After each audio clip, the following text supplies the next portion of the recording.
So bear in mind that your wonderful world is not bounded by your senses. You perceive far, far more than your sense, no matter how acute it is, could discover. Your senses can't discover what now you're capable of assuming that you are. Your senses dictate what reason will allow. And your reason and your senses are bound together. Go beyond it. For what you now know from experience, what you know from the past, will not be what you will know when you know more than you now know.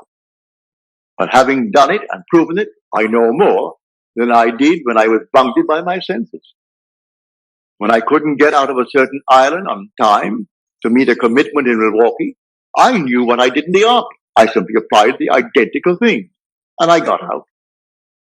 When there was a long, long waiting list, thousands waiting for all the islands, and only 2 little ships, not big ships, 2 small little ships, one carrying not more than 60-odd passengers, and one carrying 120, and thousands waiting, and they only came once a month into the island. One every 32 days, and one every 3.5 weeks.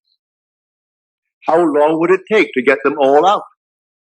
I didn't ask anyone a favor. Didn't ask my brother, who was a powerful businessman in the island. He criticized me for not arranging passage back to America when I left America. But that's the place where you should have done it. That's the powerhouse of the world, New York City. That's where all these things are done. And you dare to leave New York City when you could arrange a round trip, and you come here on a one-way ticket? Well, I didn't ask any favors of him or any favors of any member of the family. I simply did exactly what I did in the Army. And in 24 hours, I was called by the Alcoa company and given my passage over thousands who were waiting. Isn't my concern why she did it, or why someone else didn't get it in preference to mine. My name is down at the very bottom. I wasn't at the top. I'm at the bottom of the list.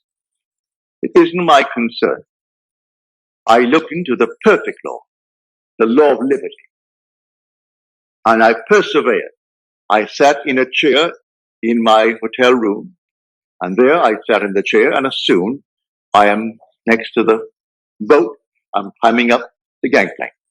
Just before we had a deep water harbor, so you had to go off the sea about maybe a half mile or a mile to sea on a little tender, and then take the gangplank and go up to the ship.